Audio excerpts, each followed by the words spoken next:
Hi there, Warriors. And it's time. Uruguay are back on the biggest stage in the World Cup. It's been a long ride, a tough ride, but I think this is a really good and beautiful end. The match wasn't beautiful, but Uruguay scored the one goal which separated Uruguay and Peru, and which means Uruguay are into the World Cup of 2022. Alessandro, thank you for being here. Let me know your feelings. What do you feel of the game? But more importantly, how do you feel now after the game ended? Thank you for having me. It's been a long day. I've had a lot of interviews and meetings, which is sort of why I'm still dressed up like this. And let me tell you, under here's quite a bit of sweat. The last 10 minutes there was giving me a little bit of a heart attack, but wow. You know what? I think for me personally, and for a lot of the younger generation, to see Uruguay play in 4 consecutive World Cups is something that cannot be understated. This is really the peak. This is really a golden generation. And a few months ago, this looked somewhat unlikely. And regardless of what you think of the performance today, I think the overwhelming feeling is that we get to see our heroes, Suarez, Cavani, Godin, legends from the past. They may not be the same players they were before, but we get to see them have, a final bow at the highest stage possible. And that's what they deserve. Yeah, I mean you're completely right there. It's like it's the end of a generation and the start of a new one. And funnily enough, the one who scores the goal and for me was probably one of the stars was Jordan de Arqueta, who is probably in between of these two generations. But I mean, we're not gonna go into detail of the game because this is not of importance, obviously, because we are in the World Cup. But the game it was nail biting, certainly in the second half. Um, Obviously, the moment which is getting a lot of attention right now, especially from Peruvians, is the ball which went over the line or not. But yeah, I mean, it's amazing to be in the World Cup. It's been an emotional roller coaster for watching it, obviously because of the change of managers. But Diego Alonso, we have to applaud him for what he's been doing in these 3 games, and certainly in the first 2 games where Uruguay were a different animal. And today, although we didn't play well, Uruguay was quite solid. I can remember one chance we conceded, which was from Lapadula in the first half when Godin was sleeping. Other than this, the chances or the dangerous moments Peru had were probably because of our own not concentrating. But other than that, it was pretty solid, and that's a good thing, I guess.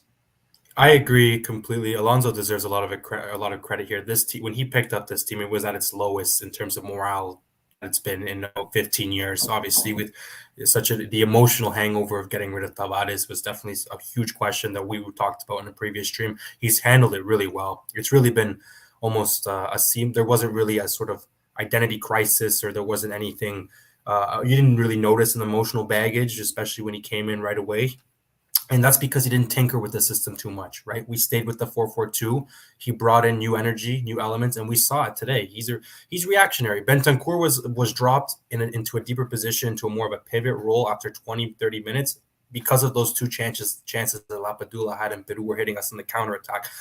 That's reactionary. I can't see Tavares doing something like that. Diego Alonso did.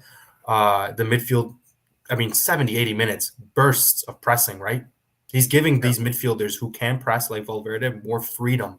Valverde is now leading pressing charges, which is so nice to see. And that's because we have now solidity in the fullbacks, so they can sort of press more, and we're more reliable at the back. So that's really good. No, I think what you're saying, the pressing for sure, which is better. I mean, today probably we saw less of it because it wasn't there were nerves. I saw nerves even with the biggest of players today. But there were nerves because it's whatever whatever career you went through. These are the games which means you are in the World Cup or out of the World Cup, which obviously provokes some nerve, but also motivation. And for some players like Facundo Polistri, a young boy he's played not he's played less than 10 minutes since the last international break, and he came in and he was beating players with ease. The thing I was mostly impressed by was his pressing of the ball, so keen and so concentrated when a defender or a midfielder who was dribbling up was leaving too much, room for defenders to cut in. And this guy, this boy, I mean, I had a tweet about the Alaves manager, he must be Stevie Wonder, because how can you not give him any minutes if you're playing this well at this level? Because maybe the quality wasn't great, but in terms of pressure, this is the pinnacle when it comes to qualifiers and world stage.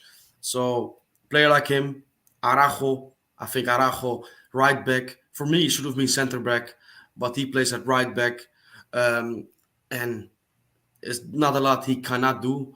Darwin He's a Suarez, wall. yeah, yeah. I Araujo's mean a that's wall. it. I mean, he's shut down Vinicius Jr.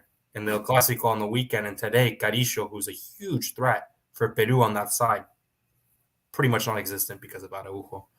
No, that's true. I mean, and you mentioned Carijo, who was probably more pure pace, and then you have Cueva, who is probably more this Soteldo type, which Hmm. he faced last time around, more diminutive, more Hmm. change of pace. And Exactly. both of these things, while he is a big guy, he can handle it pretty well, or not pretty well, amazingly. Um, the discussion whether he should be to the center back position or not will be held on a later stage, because another important right now. Godin, he didn't have a great game, but he's our captain. He played the most minutes of any player in the World Cup qualifiers until this point. Um, and I mean, we love him. We all love him. I mean, it's criticism because we want better, but it's the way it is. And what else I would like to know from you? What do you think when you look at the other teams, South America, the other teams in Europe, what do you think in like it's like 8 months time? Where do you see this Uruguay in terms of the world stage, and what do you see them doing right now or over 8 months? That's a really good question. And Yeah, the job for Alonso, if he thought it was difficult before, it's about to get even just as hard because now the real questions are going to start to be asked. One that you just raised right there. Do we stick with Araujo on right back? Do we move him to center back? Do you stay with 4-4-2? Do you shift it to a 4-2-3-1? Where do you put where's Valverde going to play naturally? How are we going to handle up top Suarez and Cavani? Will it be Suarez or Cavani along Darwin? Will we just bench Suarez and Cavani permanently? Those are going to be fundamental questions that Alonso is going to have to confront and face in the next 8 months in sort of preparation. I don't know how many friendlies we are going to have or access to preparation matches due to the pandemic. So hopefully we can get a lot of matches. Maybe just one more farewell Centenario game yeah, for Suarez and Cavani. That would be great. I know they only spent about 5 or 10 minutes together on the pitch. Understandable, right? You don't want to be making tactical decisions based on sentiment. You want to be making them, no, purely on footballing terms. But I see a lot of young talent in this team. I see so much potential, and that stems from the back. You have Jimenez, who's still young but with so much experience. You have Araujo, who's young but plays with so much experience. Valverde, Bentancur has a different element, a different edge to him since he's moved to Tottenham. I feel he's a lot more rough. He doesn't lose the ball. He doesn't lose those physical battles as easily as he used to, which is something really good to see. He's really stepping up to the physical challenge that we were, sort of skeptical about in the Premier League. If this team can keep that young core, mix it and blend it with the older players and answer those fundamental questions about who's going to play up front, who's going to play at the back, then this team, if they get a right group and the right draw in the next World Cup, has the potential to match the quarterfinal run of 2018 or even go a step further. yeah. I mean, I think you put it right. I mean, it's very interesting to see what will happen next. There are some decisions to be made when it comes to the older guard, who obviously will be part of the World Cup squad. I mean, Suarez, Cavani, Godin, they will come to the World Cup and they deserve to be there. Obviously, we will see in which role, but that's for later date, obviously. But I thought it was an interesting question to ask. Something I want to get back to, which maybe can provide some laughs right now, but wouldn't provide laughs when we if we would have lost, is the pitch. I mean, the pitch was absolutely horrible. I mean, from the first minute, I thought, I know this is Uruguay. This is not Wembley Stadium or anything, but this was just horrific. I mean,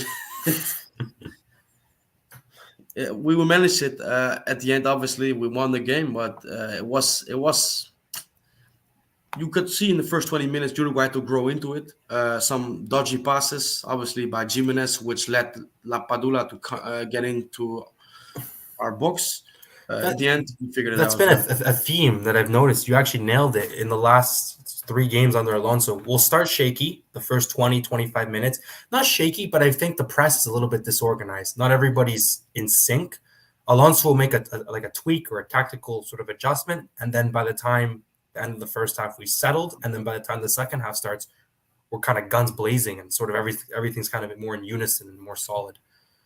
yeah. I think certainly today I figured it out. The previous two games, you could be right. Maybe my mind is a bit lost on it. But the thing is, with Alonso coming in and with the manager coming in, who is probably more modern, more hands-on.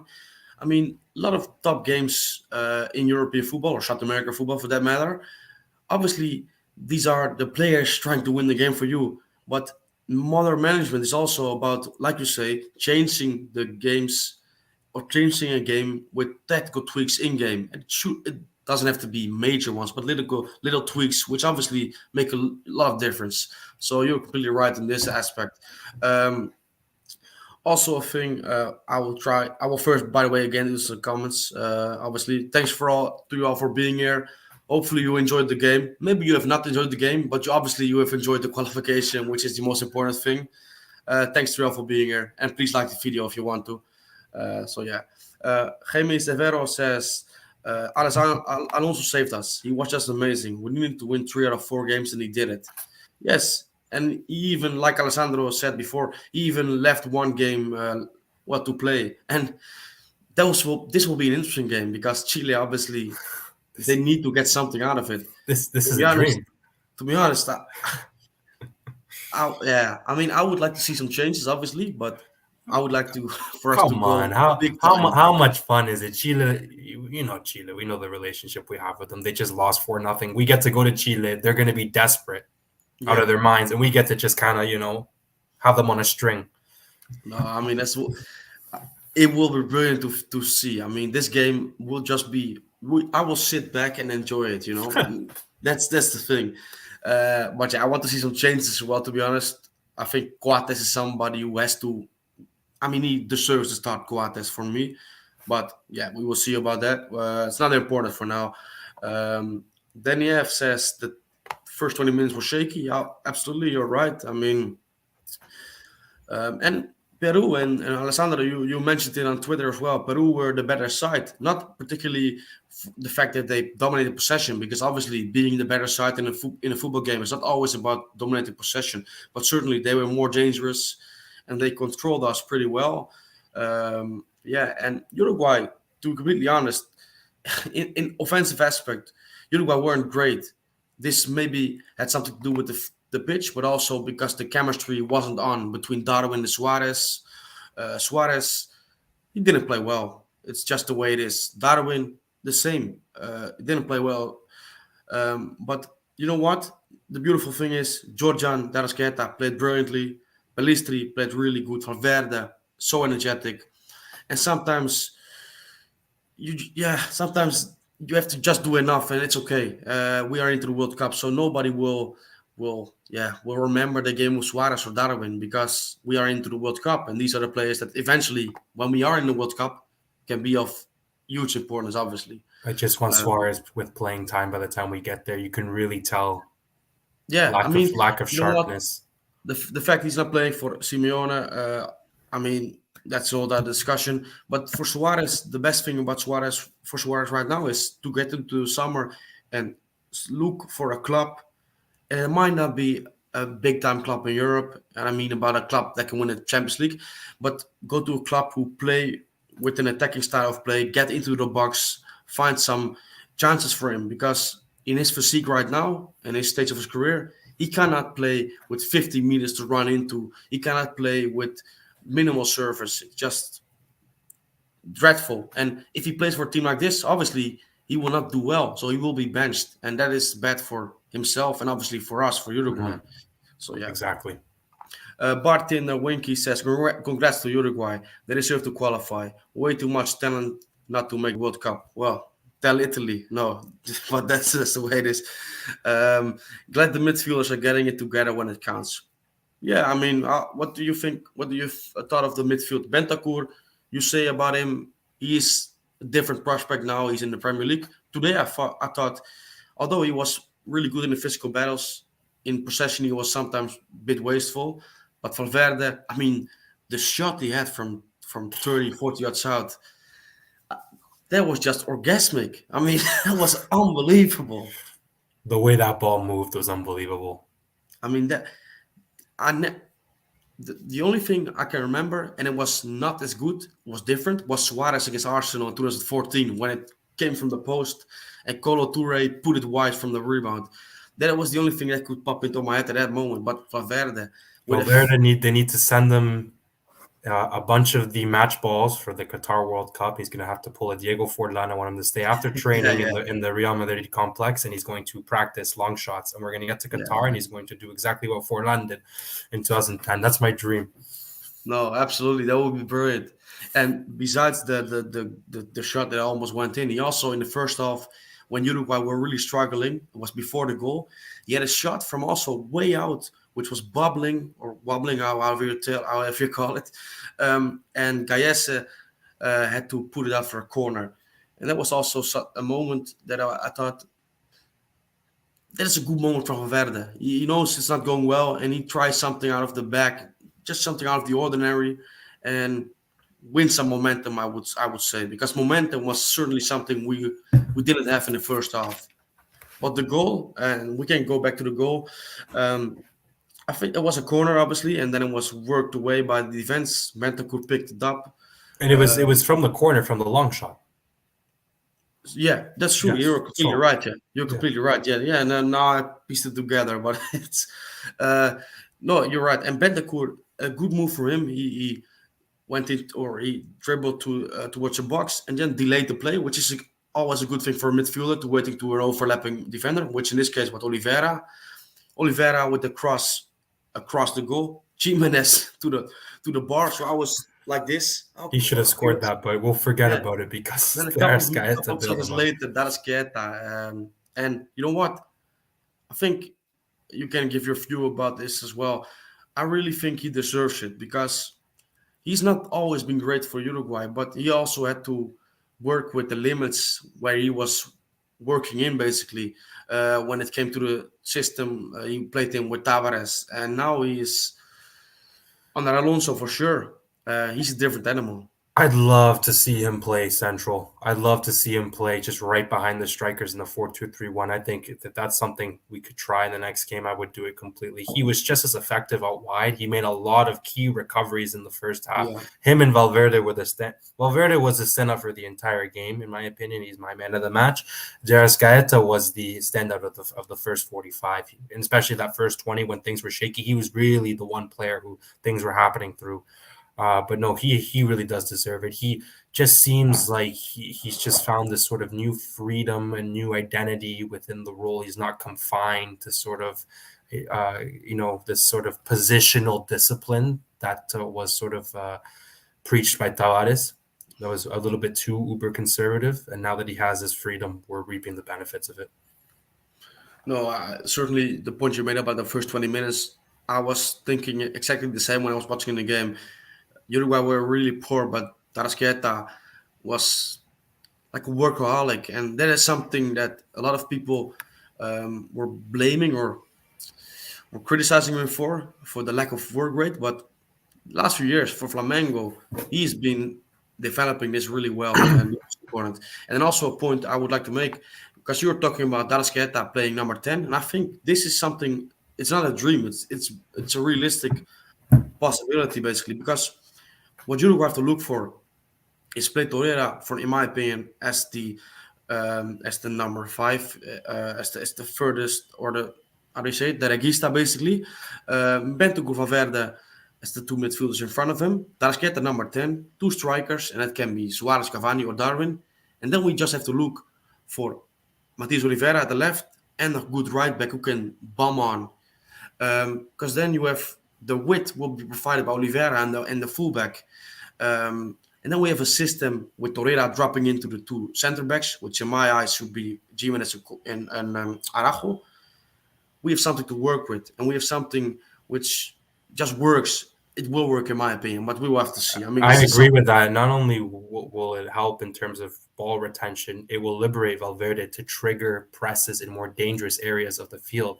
Imagine that sort of energy, but in the final third, Yeah, right?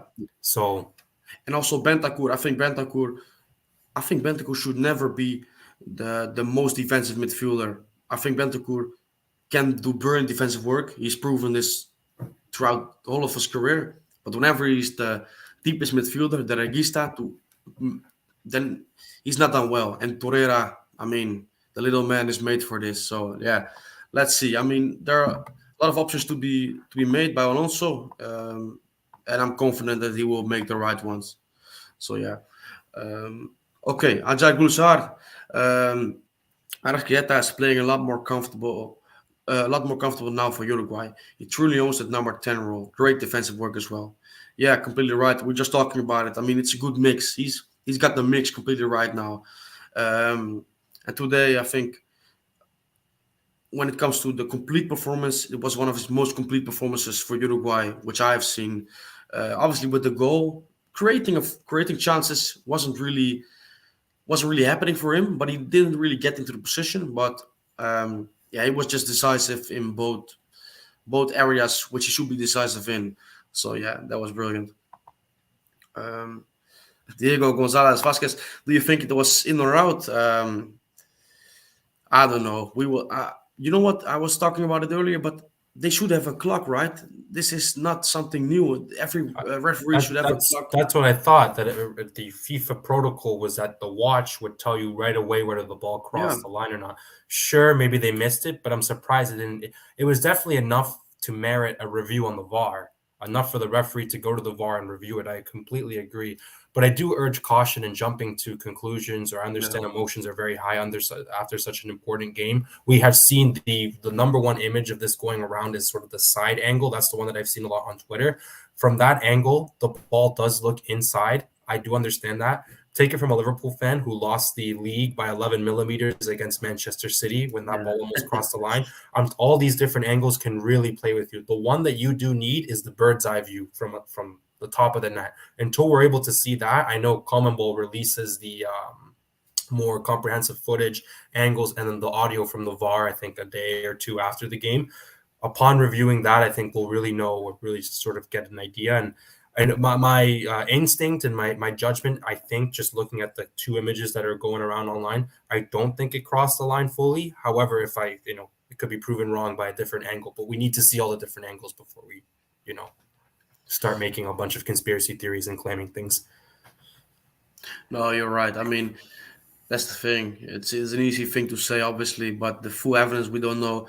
And we were talking about it earlier before going live, and this is obviously poking a little bit of fun. But when you go back 3 years in the Copa, when Uruguay, well, at least one, but probably two goals should have been allowed when Villar was not doing his job. Uruguay were on the wrong side of the coin. I don't know how to phrase it correctly, but we were the unlucky ones. So Peru, if it is the case, I'm sorry for you, but I do not really care about it. You know what? You have to play against Paraguay, and a win, I'm pretty sure, will get you into the World Cup or in the playoffs. I mean, but okay, it's a discussion we can we it's a, It's this type of thing that gives Colombo such a bad reputation when it comes to yeah, that's true. officiating. There is a shocking amount of incompetence and sort of lack of consistency, a lack of quickness. The longer you see them take on the VAR, the less trust and confidence you have in that decision. Unlike in Europe, where it's a very quick check, they explain it and then that's it, and they move on. I understand maybe Europe's infrastructure and resources are much more equipped to do that. I understand, but I mean, Common Bowl should be really should be up there, especially now that UEFA and Common Bowl have sort of started a little bit of an exchange program and sort of referee. That I know in the last Copa America, they sent a couple referees from Europe to ref in the Copa America, and then vice versa. We sent a couple referees to ref in the Euro Cup as well. So I mean, a lot of teams, all 10 teams who have played in this qualifier, I believe, have had a moment or two in which decisions have gone their way, but at the same time, decisions have also gone in their favor as well. No, I mean you're right. With that's the thing with South American football is lacking a little bit at a lot of times is the clear communication. Because when we were watching the images, it was not clear if the referee had this clock or no, or the VR was. Well, we saw that the VR was well, they were watching, but it's not clear for the viewer and also not for the fan at all. So in the stadium, so that's a pity. But we will move on. Um, Ajay Glusa with another comment, and thanks to you all for being here. 15 people here right now. Please like the video if you want and subscribe to the channel for more. Certainly, we will be here when the game against Chile will come. It will be a game with less pressure for us, or well, a lot of less pressure, but it will still be an enjoyable game because we can play with the destiny of Chile, and that is something which well is also okay, I think. um, Pelistri could play 0 minutes for the rest of the season, and I wouldn't bat an eye if Tornado would continue to start in upcoming fixtures. What an excellent dribbler! Um, yeah, Pelistri is certainly and they were talking about it in the press a lot as well. Pelistri, and I think he was talking about it as well the last time around. Pelistri Mhm. is the first decision of magnitude in Alonso's tenure as Uruguay manager. Would you like to say something about Pelistri? What do you think of him tonight? He played an excellent game tonight, and like you said, I think there's talent. There's so much. It's such a raw talent with so much potential that can be molded and that can be shaped into something great. And he really has different characteristics than what we usually see from a winger. Right? Just compare him to Cebolla Rodriguez. Right? That's a completely different type of player that we're talking about. A completely different element on the wing for Uruguay. So that's what really excites me about him. It was Alonso's really first big ballsy move, right? I mean, none of us saw it coming. I don't think anybody predicted it. He stuck by his guns and it worked. The lack of playing time, very concerning. If he goes back, he has a very important career choice, whether to go back to Manchester United. We know the culture there is not necessarily favorable for young players. So he's got to make that choice, whether to move on from Manchester United, go back, try his luck. At the same time, there are gaps depending on what coach they hire or what changes happens internally at Manchester United could persuade him to stay, and it could produce an environment that's conducive to his development, that's really conducive and helpful to his environment. So we'll see. Yeah. But it could also just be the case he becomes one of those players where he does kind of. I'm not going to make this sort of relation, but Tata Gonzalez, nothing for club, but a lot for the national team. Who knows? Who knows? Who knows? That's right. I Time will mean, tell. will be interesting to see the career of Pelistri and so many other youngsters in the Uruguayan squad right now. Because you can never predict, because we've seen countless of examples when players were, for example, Brian Rodriguez was 19, debuting for Uruguay, doing so well in the first 5 games, 10 games, scoring goals, assisting goals, and now he's struggling. And it doesn't mean he can come back. Obviously, I believe that, but it's always interesting. Football career is really can be up and down for sure. Um, okay, A16. The pitch was bad. The pitch was bad even by Uruguay standard. True. It was. I mean, I've seen worse, obviously, and we all have seen, but this was for the stage he was on. It was bad. Yeah. Toby Miller. Yeah. I mean, I see some Peruvian fans, or maybe not Peruvian fans, but people who have a different view in the comments, and I respect your view, obviously, but probably we both don't know it for sure. We will have to wait, and if it was in, sure, we will accept it, but it will not change the outcome of today's game. Uh, that's what it is. Team S, Ronald was tremendous tonight. Absolutely. You know what I love the most about Arajo, and just a minor detail, when he went through on the right flank, in probably the 90th minute or maybe 92nd minute, and he shot this. He shot on goal, really a vicious shot, but uncontrolled, went out of play. And then in the next camera angle you saw of him, he was running like a madman back, and obviously that's normal, but it just was just great to see. He's just such an I'll play a little bit of devil's advocate. If Araujo wants to continue playing right back, whether that's for Barcelona or for Uruguay, he needs to improve his final crossing product. The crosses are poor from him. yeah, I If agree. if this is going to be something that we're going to explore in the next World Cup, that delivery does need to be a little bit better, and maybe that's something that could happen in training, right? And very easy. But he's so solid.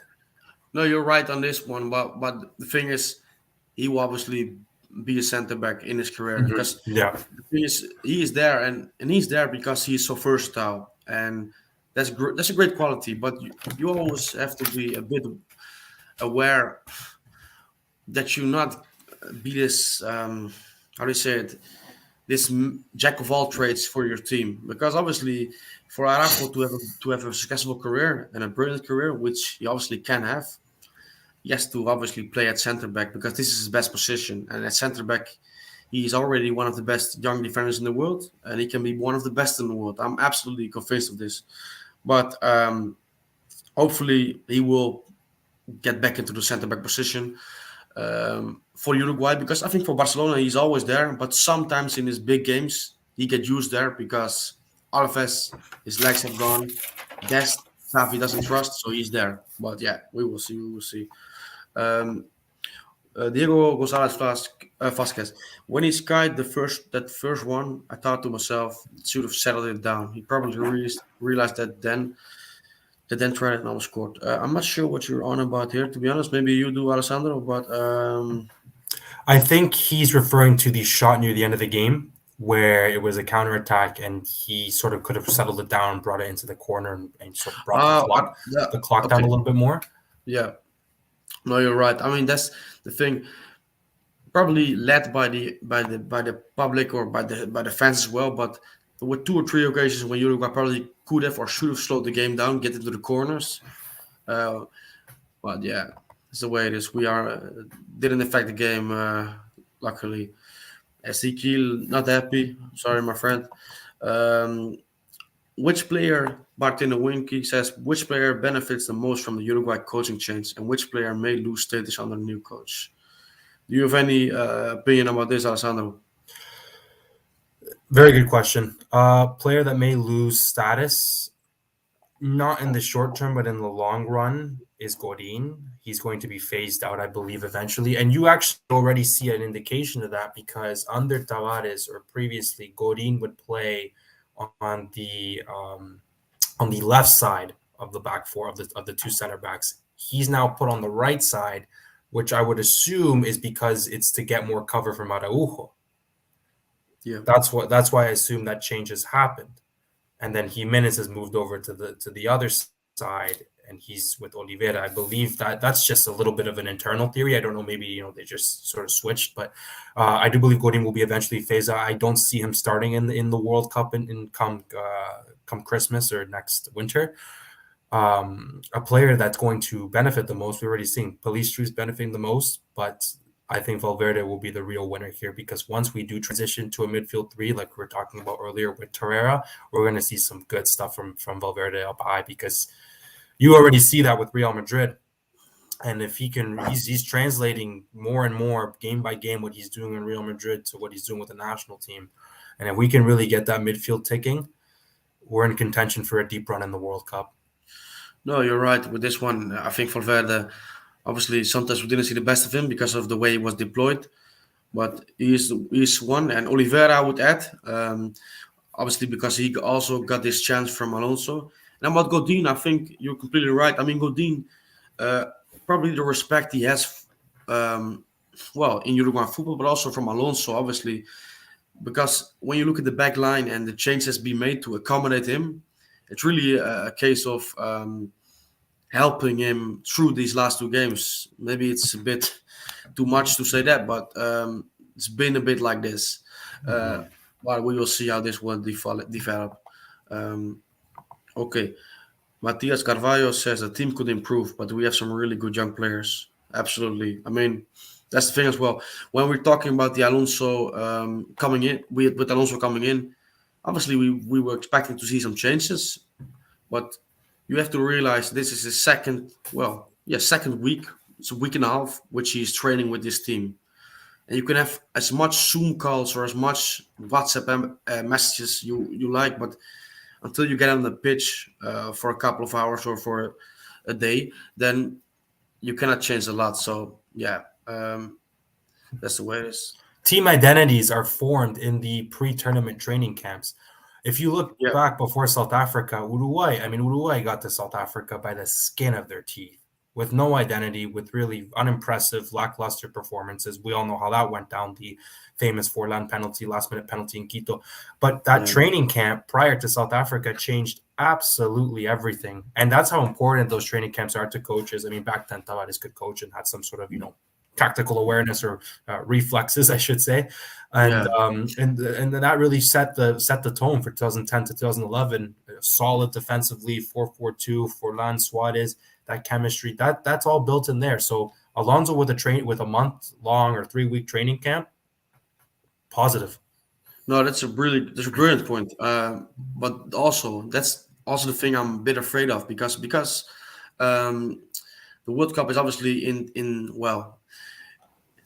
the middle of a season. I do worry that the training camp, if there Mm-hmm. will be any, will not be long at all. So that's a concern for another day. But yeah, that could be the case. Uh, Nico Cucufillo says the ball has a microchip and vibrates on the referee's watch. If it doesn't, the ref doesn't have to go too far unless far instructs him to. You know what? I also think this is the case, but it's really unclear if this is the case right now. So we will have to see um, what is the reality he which we are he at. he Yeah, looked at the watch, he looked at the VAR, he then consult. I like if that was the case, if it was so cut and dry that he just had something on the watch. Why there was a moment where he stopped the game and then yeah. consulted VAR. So why did that happen? Then see, a lot of things will become a lot more clear, I think, as footage and more angles and stuff begin to come out in the next 24 hours. Yeah, that's true. I mean, we will see, and obviously, that we cannot talk about it. That's the thing with football. Talking about things that happen is brilliant, obviously, because that's a big part of football. But it will not change anything because Uruguay into the World Cup, and that will not change. So we should be happy about this, and Peruvians maybe not be happy about this, but it's the way it is. I mean, yeah. Ajay Gulsar says, "I would have lost it if Cavani scored that goal of a bent through ball as well. Would have been a great way to finish his last probable qualifier in I, tournament." I was up and on my feet. I was ready Yeah. to go. Yeah, no, I was getting in at the edge of my seat as well because it seemed really promising, and obviously the defender cut him short, but yeah, would have been a brilliant end to the game and maybe an end to the Cavani's career at the Centenario. But yeah, these things we will see. Maybe, and like you said before in the stream, probably there will be a game at the Centenario as kind of a farewell game for the World Cup. So yeah, but obviously different than to the stage that was today. Ken Johnson says, so great, though huge error by Rochette at the end, whether it went in or not. Yeah, that's a good point. We didn't talk about it till now, but wasn't great. No, for sure. Two questions. Would you agree that Suarez and Cavani should no longer start, period? They seemed lost out there. I would start on this question. I think Suarez in his current state, he probably shouldn't start. No, that's right. He probably shouldn't start. Um, Cavani, you cannot really have a judgment of Cavani because he's not even played this season basically. But I think Cavani physically he offers more than Suarez at this stage of his career. But the thing with Suarez is at this stage of his career is that he can play awfully for 90 minutes, but he still can pop up with this goal against Paraguay away 2 months ago, which Darwin, although I absolutely love Darwin, cannot do at this moment of his career. You know, this is something it's different, and Suarez can offer this. So, would you agree? Would I agree that they cannot start at this moment? I think it's such a difficult thing to say. Maybe Alessandro, you have an opinion about this. I mean, this was a question that was lingering even before Alonso, and we saw Tavares tinker with this for the very first time in those September October rounds of qualifying. As we can recall, there is this rumor, or what would seem a stupid idea, to just split up a half each. Suarez plays the first 45, Cavani plays the second 45, and that completely backfired against Colombia when Suarez played an amazing first 45 minutes and then was taken off, which completely killed the momentum up front. Point is that I think in the short term, it's necessary that we start one or the other along with the younger striker. We've achieved our objective. We've qualified to the World Cup, and now that's going to be a fundamental question whether they have a place in the team. They're not necessarily lost. They know what they're doing. They have an abundance of experience, and they played so many high level matches, the entire team combined. Yeah. But they're lacking playing time. They've been interrupted by injuries. Suarez has been interrupted by a long stretch on the bench. Cavani's been interrupted not only by injuries, but Manchester United are a club in shambles at the moment. Internally, culturally, it's decaying all over the place. Really not a good environment to be in. And so no matter who you are, how much talent you have, that's just not going. You're not going to see. It's almost like Messi at PSG. Messi also seems lost out there as well. I mean, he's homesick. I understand that's not. I'm not trying to make an excuse for Messi's performance at PSG. He should be showing a lot more professionalism and playing better. But what I'm trying to say is that I don't think they seem lost, but it's because of a lack of continuity, a lack of playing time. In the long term, however, the question will be: do we start one of them, or do we just go with maybe one striker? Right? Uruguay is one of the last sort of few major top sides that has really carried that two-striker system for a while. They did in 2018, right? Can we make that shift to have Darwin Nunez become the lone striker? And then that would allow us to really keep Valverde, Torreira, Bentancur as the midfield three, and then even add an additional either Darascaeta or De La Cruz and really beef up that midfield and really have a base. But Alonso's got some tough questions coming up. Quite like this is stuff that I do not want to be in his shoes for. No, absolutely not. No. And I think what you're saying, the future obviously for us is playing with one striker and two wingers. So yeah, it will be interesting to see the change. But I mean, it's such. Although they're not at the heights they once were, it's impossible for a new manager to come in and deal with this situation. Yeah, it's really hard with Suarez and Cavani because obviously they can offer a lot still, but it's not it's not going well for them this season, which obviously translates to the national team as well. Um, yeah, so love that lineup. Yeah, I think we all did really like the lineup. The thing is with Alonso now, even though I have some concerns or maybe some disagreement, I wouldn't really show it before the game because I really trust him and the team to get the result. That's a positive change, I think. Ken Johnson, the second part of the second question, and I'm only half joking. Is Bentancur being groomed as Godin's replacement? Yeah, he was dropping deep, which was good. It was needed, as we pointed out earlier. Yeah, I mean, I think Bentancur. No, he cannot do a job there, by the way. But he did a good job by receiving the ball, distributing the ball. Diego Gonzalez Vasquez I hope he doesn't have to continue playing fullback, and for Barca it's a bit difficult right now since Dest isn't always the most reliable defensively.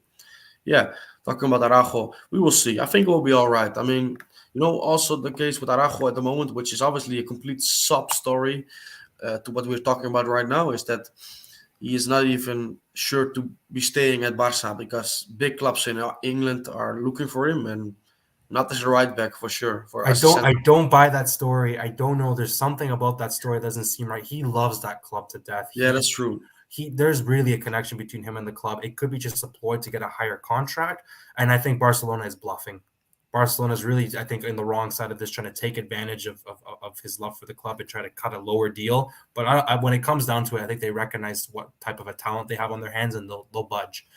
No, that's true. I mean, I do think he wants to stay as well. But you know what? For the first 3 weeks, I thought this is clearly the interest of United being used to further these negotiations. But today, especially some really good journalists who are not some kind of ploys for agents or some Right. kind of and they came out with a so we will see. I mean, either way, Araujo will be in good hands because I think he's a player that wherever he plays, he will show himself and work is absolutely backside to be the best he can. So we are happy to have him for sure. Um, Diego Gonzalez Vasquez again. Valverde's first shot was taken first time and he skied it when I don't think he needed to. Then, when his next game, he almost scored the goal of the year because he took the time to settle the ball.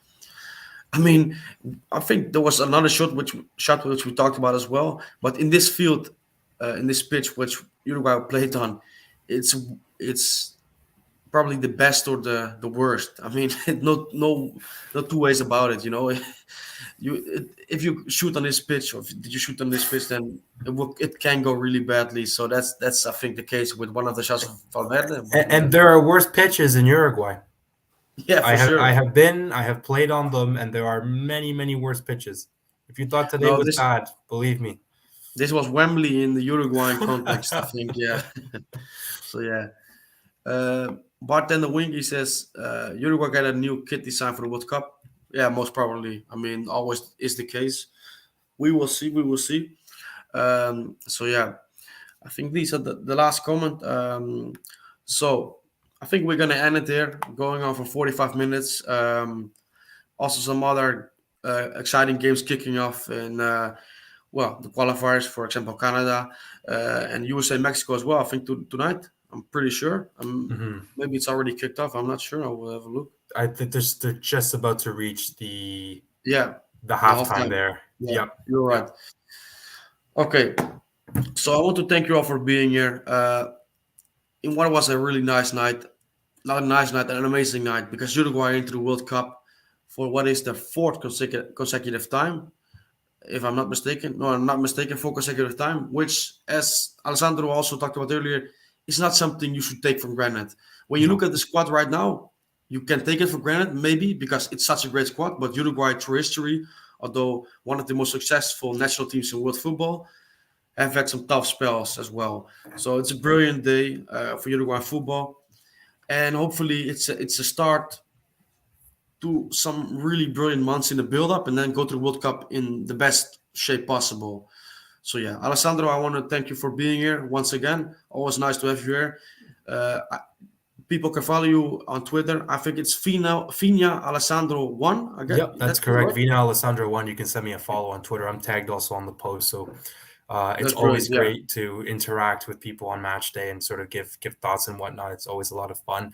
I think the next live stream that we do, if we do end up doing one for Uruguay Chile, will be very relaxed. So I invite everybody. I think that will be a very fun stream if we can all sort Yeah. of come together. I don't know. Maybe we'll even do it during the game or something. But I No, think it'd be that's great. a good one. That's a good one. I think we probably could do a watch along. To be honest, yeah, we will Yeah. have to think about this, but that would be probably pretty nice The because pressure's off, so I think yeah, everybody can kind of just enjoy and really celebrate what this team has given us. And like you just said, 4 World Cups in a row: 2010, 2014, 18, 22. That is that's no, beyond it. absolutely, that's a brilliant, and yeah, that's just brilliant. We can end on this because that's just pleasure to live this. That's the Mhm. way it is. So yeah, okay. People, I want to thank you all for being here. Please like the video if you want, subscribe to the channel, and we will be back in a couple of days. We will see if the watch along or just a match reaction. And yeah, but we will be there for sure.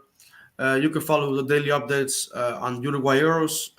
And like I said, Fina Alessandro 1 on Twitter as well. So yeah, thanks to you all, and Thanks a I'll lot, see guys. you See you in a guys. couple of days. Bye bye.